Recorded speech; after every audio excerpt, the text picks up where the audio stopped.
What's up, everybody? All right, I'm sorry. You know, what's up, everybody? Welcome back to EraBody's podcast. I'm your boy, Ricky. And I'm Carol. And we're here for episode 4. We have a special guest today, Mr. Byron Cole. What's up, B? How you doing, brother? Thank you for having me. How you doing? And nice to meet you. I know Nice y'all to are meet familiar you, with yes, each ma'am. other, but I am not. I'm new. And I'm Carol. Yes, ma'am. So, welcome to the show. Thank you. I appreciate being here, really. All right, so we ain't gonna waste no time. We're gonna just get into what's going on. First of all, I do want to ask, who are you? Who are you? I'm Byron Cole, Mm-hmm. 7th Ward, New Orleans resident, Mm-hmm. concerned citizen, father, child of God, Mm-hmm. husband. That's it? That's who I am. Okay. Well, that's a lot of things. That's a lot of titles. Yes. From the internet, I'm gonna tell you this. I don't, know you. I just know you literally from the internet. But I've seen good and bad to me, in my opinion. Okay, so wait. Uh-huh. Since we're going there, let me sculpt this. You say, I don't know you, but I know you from the internet. Yes. That's an oxymoron. So what you're really saying is you don't know me, but you have a social media perception. Exactly. So I'm glad we have to walk this out because see, we're about to break down what you say is the bad part. Yeah. And which is only perception. from what I'm gonna say this when I so say wait, hold bad. on. But wait. But I'm gonna let you go. But I wanted to point out though that even if we still get to both that it was a bad thing, it's still a perception. Everything is always a perception. No. Everything is always a perception. But if you know someone, that adds credence to what you're inferring. But I feel like this, even when you know somebody, you still going to create a perception of them however you feel. You can literally know somebody the whole your whole entire life. They're still going to perceive you however they perceive you. They're going to talk about you however they talk about you. It doesn't matter if they know you or not. I don't really know where you just went with that. What I'm talking about is the nigga from the 7th Ward that been lying since we was in kindergarten and everybody know he a liar. Nigga know that nigga a liar. That ain't no perception. The whole hood understands that. His whole environment know, oh, that's that lying ass nigga. Or the nigga that didn't bathe, or the nigga that eat his boogers or whatever, people know. But as people grow up and they change, then what? That's what they knew at him then. But what about when he grew up? What about when he changed? What about he developed? What about when he started getting the right people around him to teach him to do things different? He don't because he's not that same person he was back then. How they seen him, he elevates. Yeah, okay. And so that's every nigga's cry that's in Angola and Hunts.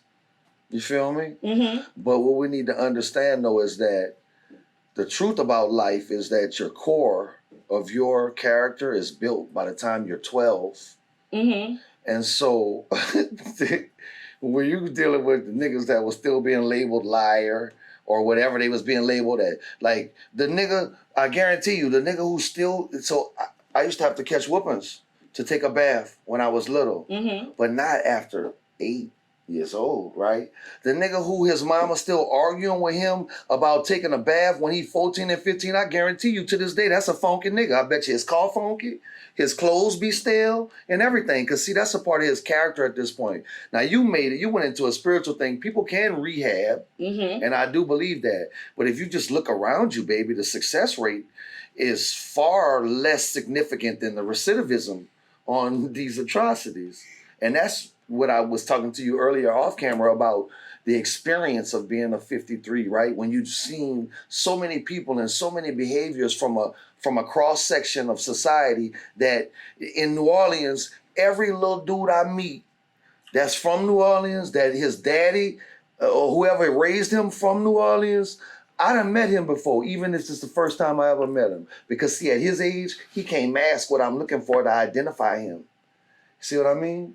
I do understand what you're saying, but I still feel the way I feel. I know. Like I still at feel 33, I just wanted to point that out. And at the end of the day, how many kids you got? I have 3 kids, and I also raised 3 men. How old So are I technically raised those 6. 3 kids? The 3 kids are 12. The youngest one is 7, and the middle one is 8. Okay, so but none I've of your also kids raised. are grown. Yes, I do, because I've also had a mother and a father that died, and I raised 3 young boys. One is 25, one is 21, and one is 20. Yes, so no, it's not just. But then was your brothers? Those are my brothers who mother and father died, and I raised them since kids. The youngest one I raised since he was was 2 years old. But them was your brothers. And I raised them like my children. And you had people help you with Never that. did. I raised my children, my brothers by myself, and everybody who know me would tell you that. Yeah, I mean, ask about me. I'm not that concerned everybody, to ask. You don't but have I am, to. But I am at 53 leery of the person that did it all on their own or self-made and nobody helped them. I already know that story too. I was trying to tell you before you trapped yourself into that by using a little boy. Into anything.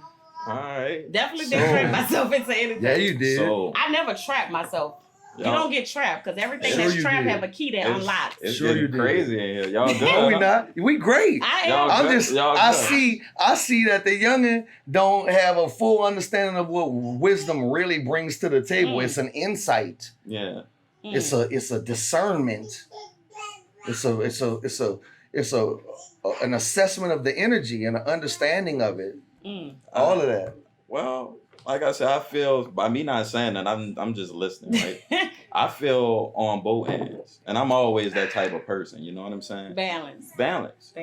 Life is balance, and you always need that person in the room. You know, so I'm glad to be the mediator today. But this is what I want to tell you. At the same time, we don't need no mediator. Yes, now, we ain't helping out about the fight. I know that. But this is what I do want to tell you though.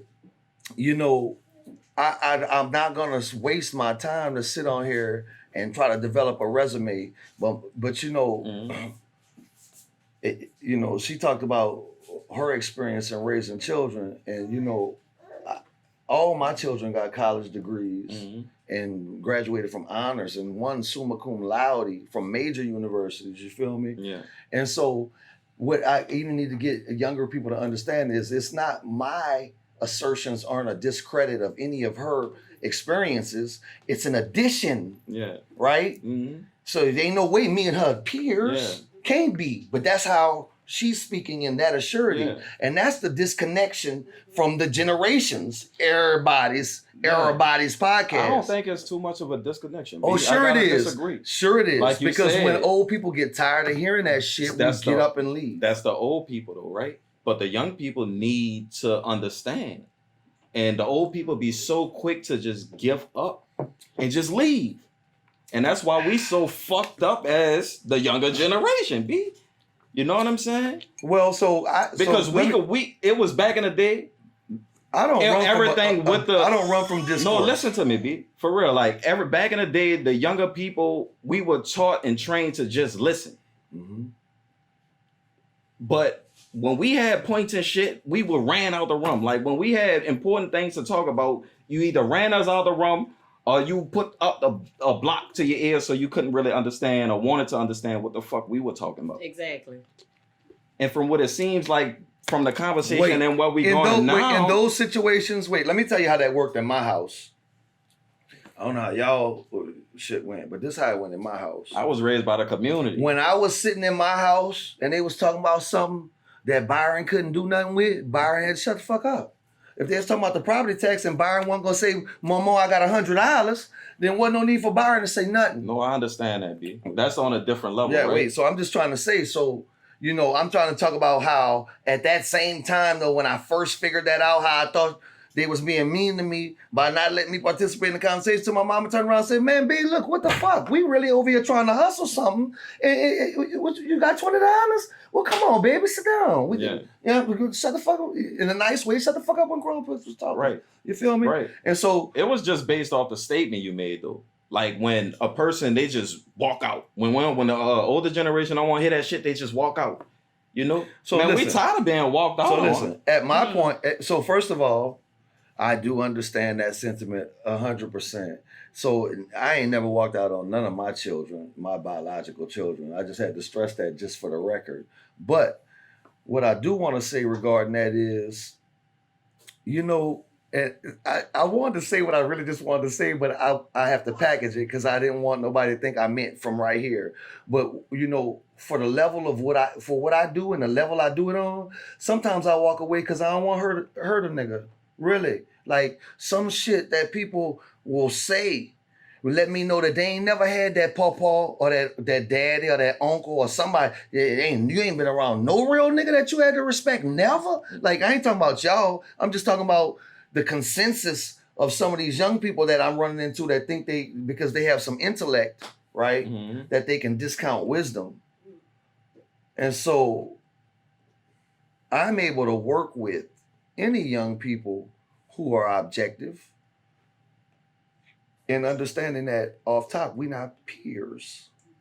But aren't you contradicting yourself by saying you can work with them and then you turn around now and saying you'll walk out on them? That's contradicting yourself. No, I meant walk out of that situation to get, I just explained that, to get it back to a level where there can be some So you just walk out to calm down?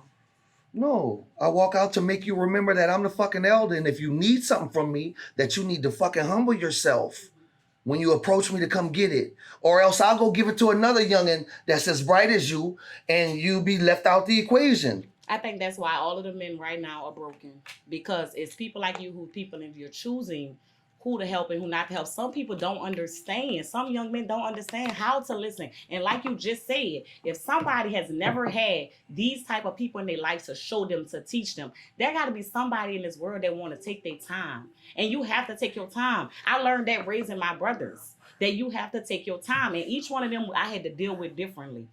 It was not their fault that they didn't have their dad. Their daddy died. It's not their fault that they didn't have their grandfather. He died. I had my grandfather. It's funny you say that daddy. What I'm doing is detrimental to black young males. I didn't say you're doing but it. I'm sitting in a forum with a male and a female. You're the only one I'm having discourse with. I walked in the door with a young male and an elder male. You have that, not no, me. Discourse, we are having discourse. We're going back and forth. If you look at the definition of discourse, it doesn't mean a bad thing. But you're not respecting my opinion because you feel like I'm beneath you. But that's fine for you. No. But it doesn't matter for me because I'm going to feel how I feel and I'm going to say what I say. No. Now, if you don't agree, don't agree. But that's okay. I'm not respecting your opinion because you don't have to. That begins with you respecting that I'm an elder. I never disrespected you as an elder. I didn't say you disrespected me. Okay, then. So I'm going to have my opinion, though. You sitting there talking to me like I'm your peer. You're not a peer. You're a guest on my show. No. That's it. No. Yes. No. Yes, you are. I'm talking to you because you're a guest that we invited. No, you're talking to me because you gave me $300. Baby, let me tell you That's something. Why you're talking I could give you $200, $300,000. You still came as a guest. Yeah, no, you're talking to me because you paid to hear what I'm saying. I paid to hear what I'm saying. The show like anybody else. You paid to hear what I'm saying. Listen, however you want to break it down, you paid to hear what I'm saying. And I'm hearing what you're saying, and I'm disagreeing with what you're saying, and that's the end of that. The cash is in my pocket. Yeah. And you're welcome. Disagree all you want. You're welcome. So look, disagree all you want, love. I disagree. You sure them boys wasn't disliking you because of your temperament rather than your color? They dislike me? You know when you said they would discredit the black women? You sure that wasn't your temperament that had them there? You sure that wasn't your temperament? I'm sure my brothers love me. That's why they all respect me. Well, you were the one. You the one said all black men are broken. Right. Just I never said all. Then before that, you said you the savior for black men. Let's get back on track. Maybe it's your demeanor, love. Let's get back on track. My demeanor is what my demeanor is. Then sorry. Yeah, I mean, don't apologize to me. So that's how we I'm build, paid to be here. I'm gonna ride my 30. Yeah. I got my timer on right there. Look, congratulations. So that's how the millennials learn. On your timer. You know what I'm saying? Yeah. So. I just want you to know we do respect you. I know you do. You know what I'm saying? I know you do. We respect you. I know but you and your wife do, for sure. Our host Carol do too, right? But this is how we learn as millennials. This is how we learn. Sometimes it got to come through a debate for us to get an understanding of what is actually taking place. And I'm sorry I did you that. You gave me the rye whiskey, so I'm gonna keep it raw. For You're real. I ain't disrespect. Have I disrespected anybody? Okay. No, I'm talking to this lady because you're my litmus. Did I disrespect anybody? Okay, thank you. I think we're good. All right. So, we since we have you here, B, right? We want to find out, man. It's political season, right? Yes. And you said you got them receipts, bro. We want to know. We want to know. What we getting ourselves into for us politically? How can it impact the community either for the better or the worse? Give us some insight of. So first of all, we need to have a mass campaign where people recognizing that felons can vote. If you're out and you're off paper, you can vote. That's a myth that's detrimental. And I think that it's even been pumped out to confuse us, but we can vote now as felons. If just the felons that have been mistreated in Orleans Parish united to vote for mayor or city council, and those are the two most major positions, right? Mm-hmm. We have what we want in governance because the numbers are astronomical. Right now, we got registered tens of thousands of voters that are ex-felons, right? Mm-hmm. If we could just get them to the polls and mobilize them all and tell them which way is best for us, right? And have a real independent, no party candidate like myself, we could take our city back this year. But what we're doing now is we have a reliance on these same names in some instances, all them old families that we've been watching that have been running shit and they keep eating, but we doing bad. Mm-hmm. We need to disband that shit. Say some names. You got names on who? Oh, I mean, fuck. Like, what? You know what I'm saying? So we here for receipts, bro. Listen, so first of all, if you want receipts, then I'm going to break it down like this. Let's just be real and talk about what's been detrimental to our community in the last 5 years. Yeah. Okay.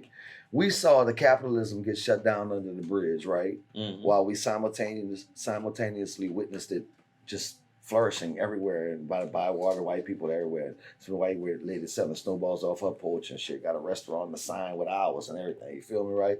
We shut down. But what people missed that was key in that particular movement is that Kermit and Charbonnet sold out the people. They was the ones calling and complaining. Kermit got mad because people was buying drinks under the bridge, wasn't coming in there and getting drinks, you feel me? So he sicked them on us. Then he took a check from Cantrell to be quiet about her shutting him down.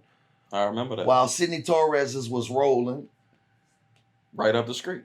And me and Noonan Man looked at Kermit and said, look, bruh, we've been following you since we was little boys. If you tell us you running with anybody else other than one of us for this election, we ain't gonna understand, right? This nigga said, well, I'm gonna stay out. Because he had just got hooked up with Cantrell.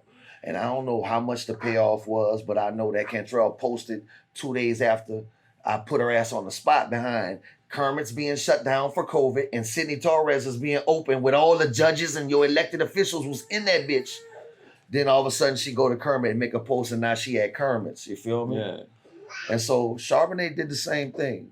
Charbonnet complained about the capitalism, the funeral home. They complained. I know.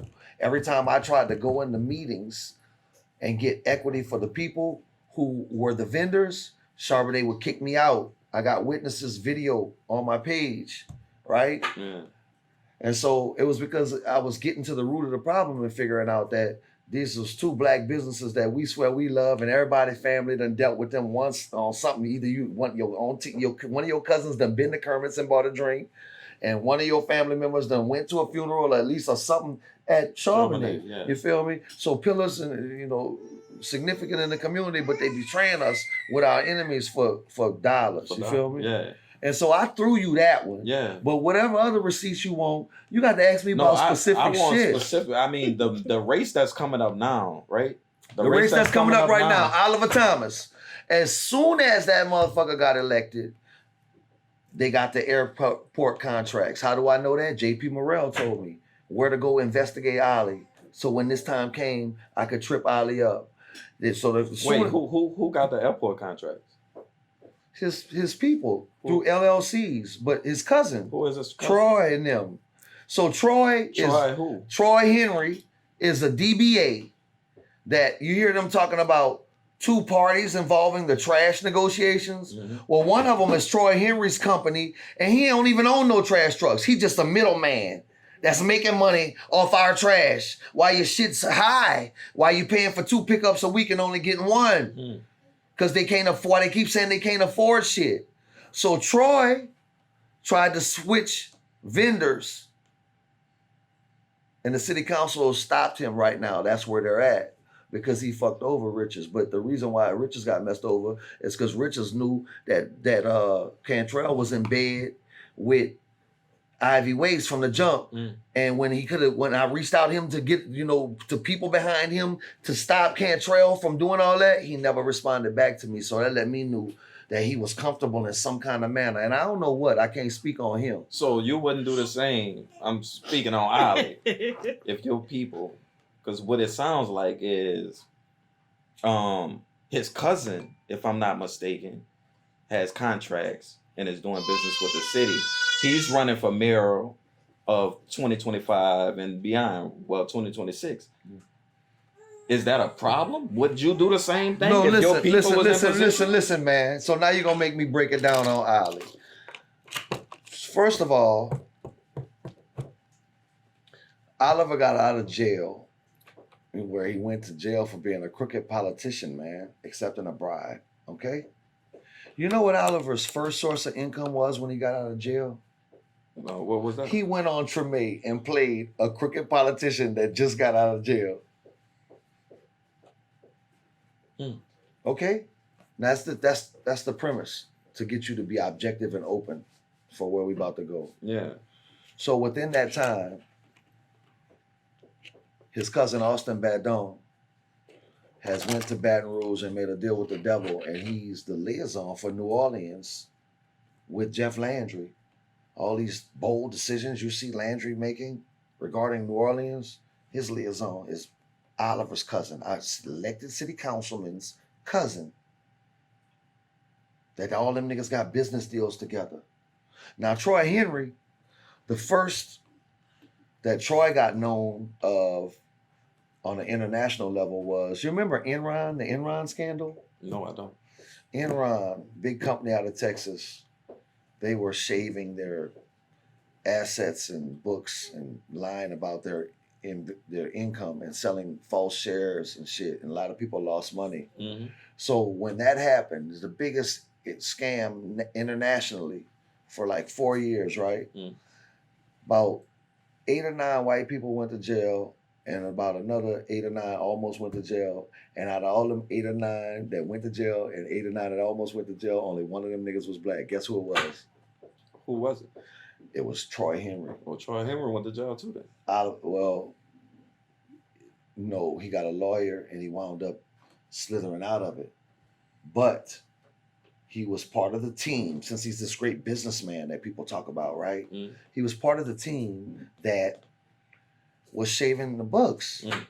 He got off, I guess, because he wasn't high up enough, and he said he didn't have knowledge and they couldn't put nothing on him.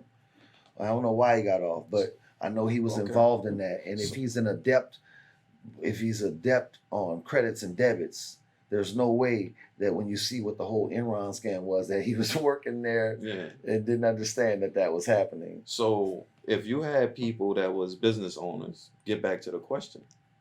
I'm answering it. No, but I want to know about. But every answer ain't 2 seconds. Right. That's right. That's another thing that young people do. Elaborate a little bit more. Then. So, yeah, there's a ton wrong with it. You need to hear me say that first. I'm giving you the background. No, but I'm talking about you. So, nigga gets elected, and he's a city councilman. Because then you run for mayor too, right? He gets elected. He's the councilman for District E, which has had zero improvement since he's been there. But his cousin got the contract at Six Flags in District E. Right. His cousins in the LLC own the property across the street that was recently purchased from Six Flags, because Oliver knew what he was going to get in and set up. Mm. They had done bought it in the name of LLC, so we wouldn't know they owned it. Mm. They also own the land across from Lincoln Beach. Oliver's on city council, which proposed all the money and holds the money for Lincoln Beach. Yeah. You get it? Yeah. How they popping up with their LLCs and buying land right across from where the city's going to build shit in the future that's based on decisions made by elected officials that they fucking kin to. Yeah. Now you hear me? Yeah, I hear you. Okay. I think he's saying that, but I think what he's asking you is, what would you do different? What would you do in that situation? He said you in that position and you have those same family members that have links. No, wait, baby. How would you do it? You couldn't have understood what I just said. I didn't say what you said. I'm saying what Ricky is asking. Well, I answered it. You couldn't have understood. Yeah, you sure. Did you really couldn't have. Ricky? Yeah, I did. To a certain extent. I answered it. But I know Byron ran for mayor too. I don't know if you know that or knew that. I was aware. All right. Yeah, Byron ran for mayor too. Yeah, what I'm saying is you are who you rock with. My whole group ain't fucking encrusted and crusty and funky. That's what I'm saying. Them motherfuckers were snakes from the jump. What you mean? Yeah. Troy Henry ran against me for mayor while his family was living full-time in Florida. I'm listening to his wife in the mayor debates fussing at him because it's a tornado hitting Florida and she's scared and she want to evacuate. And he telling her, I'm going to come down there and when I can get there. He don't even live in New Orleans. He running for mayor and got 10,000 votes.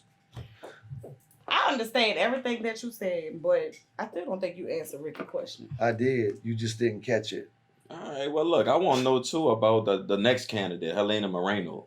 Like, born in Mexico? Because people need to know. Born in Mexico. Born in Mexico. No, she a New Orleanian, no?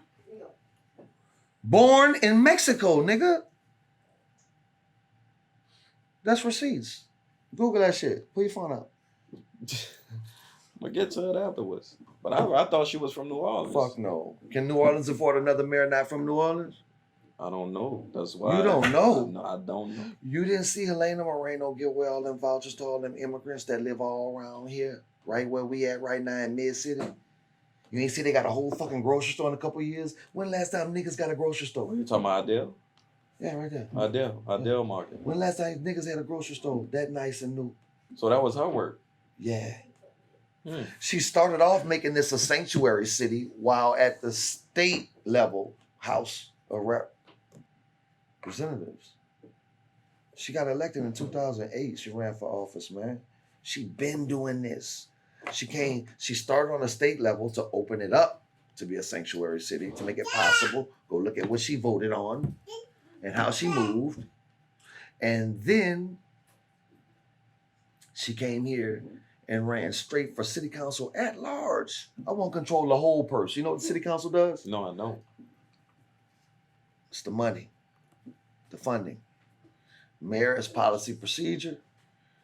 City council's purse strings, money. Ran straight for council at large. I want to control the money like the queen, right? And then was over the utilities commission of city council. And it's a conflict of interest because her daddy owns an oil company in Mexico and is very rich. And her husband owns one here in America and is very rich. And we've been having problems with our utility companies and we just let them sell the gas company to somebody else. Yeah. All under her. She's over the utilities committee. So she's basically using all of her power to do what she wants to do. I mean, wouldn't you do the same? That's illegal. That's conflict of interest. Do you understand law? But I understand law very well, and I do understand what you're saying. But what I'm saying is, but why y'all not doing nothing different? And if you feel like you can make all of the different changes, and you have all of these children that have all this information, degrees, and all of these things, all of these resources that surround you, why are you not doing it? I am. Okay. That's why you gave me $300. Oh, okay. You're welcome. Seems like you're proud of that. I am. You should be. Can you just go around and eat off your name and your wisdom? Listen, that's why I don't mind paying nobody for I should anything. be proud of that. You should be. You keep mentioning it like you want a trophy with it or something. I don't know. No trophies. I'm just saying because if you want to slide anything, you can slide more cash. If you keep mentioning as if like that is a prize, you pay for. Let me show you how much is a prize. You say you pay for what you want, right? You pay for what you want. So let me show you how much a prize that is. Your camera say 33 minutes. I'm out. Have a good day. Have a good day. Thank you for coming on the show. You're welcome. Thank you for coming on the show. That was Byron Cole. Yes. So look, we need one thing.